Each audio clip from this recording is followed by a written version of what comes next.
สบายดีตอนเช้าทุกคน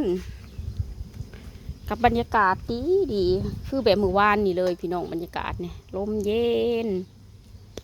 เบิ่งเนี่ยเขาเตรียมหน่อไม้พี่น้องปู่ว่าตัดเอาลำมันต้องเอาเหงามันเด็กเขาก็เห็ดรู้แล้วพี่น้องเลยอันนี้มันเกาะเฮือนเห็นบ่เกาะเฮือนก็เสียวออกแล้วก็ตัวได้มีหากเนี่ยเอาลงดินเลยแล้วว่ะติดลองเบิ่งเนาะพี่น้องปู่อันนั้นมามื้อนั้นดอกเรามามื้อนั้นเราบอกไปลมเย็นดีดีพี่น้องเลยเบิ่งอันนี้ เอาออกอีกสิมีห่มกอไผ่ให้นั่งอยู่ป่ะนี่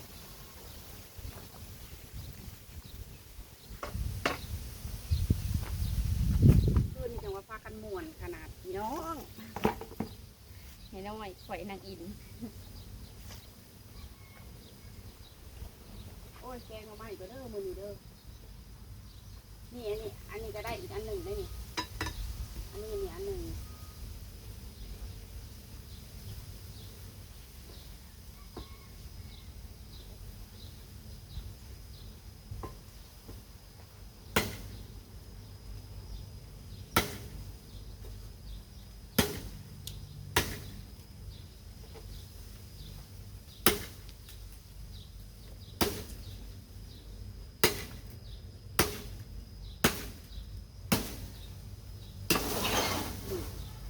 ก็เฮือนพี่น้องเลย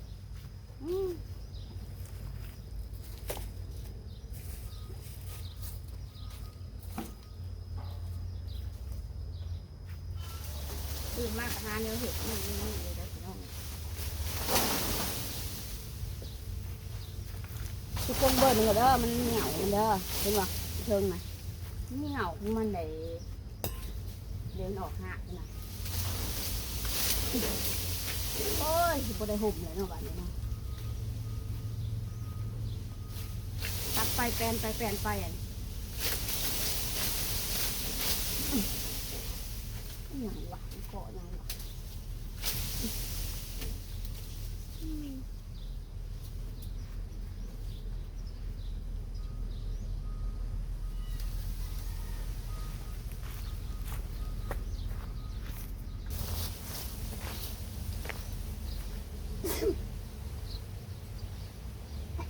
โอ้ยแล้วตายแล้วนี่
มแล้วบาด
ทุกคนมาปลูกได้บ่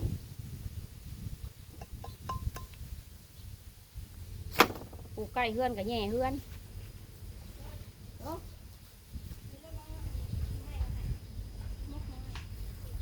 แม่ไปเห็นยุโรปคันแดงๆแม่เพิ่นตัดแล้วแย่เฮือนเห็นบ่ก็เดี๋ยวจะเห็นวัดเลยเกาะเฮือน สิ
ติดบ่นี่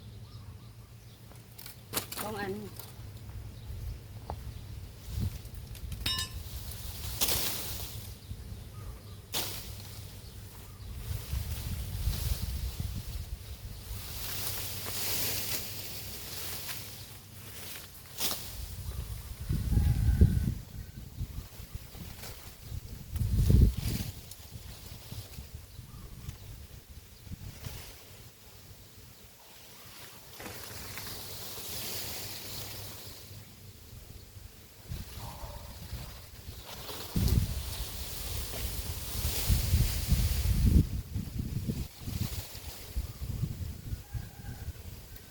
แต้มบัดนี่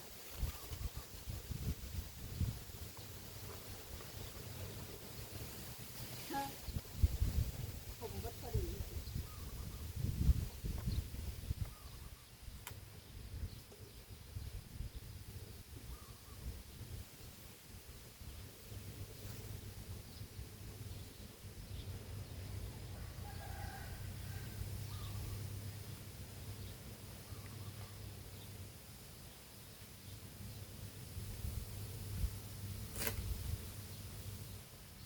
โอ้ตัวนี้ต้องเป็นของแท้เลยตัวนี้โอ้ยปลูกขาพี่น้องต้องเป็นแน่นอนเลยต้องเป็นต้องติดเป็นติดของแท้รถตัวนี้เ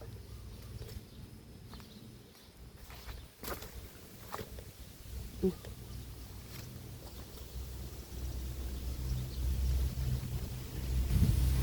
หัวปุ่งเข้ามานะอยู่ข้างใน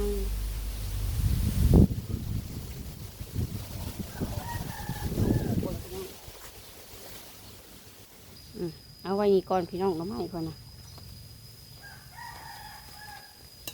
งามมือก่อนจะสิปลูกตัดมาไว้ก่อน แก่น้ำไหลอยู่นี่แหละเป็นอยู่ดอกเนาะพี่น้องเนาะเอากิ่งมาก็กระหน้าพุดมือนันหันตายอยู่แล้วพี่น้องเอ้ยคนลูกปลูกกิ่งมันจะเป็นมัน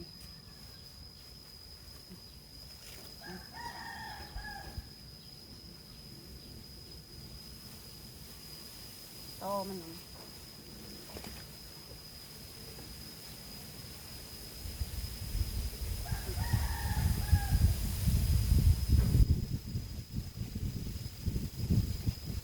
เป็นกระยาแล้วมันไม่ได้ซื้อเนาะพี่น้องเพราะว่าสิลองไปทำเลยติดแต่ได้กินบ่ติดแต่ก็แล้วสิดอกไปบ่นี่ฮะเนาะ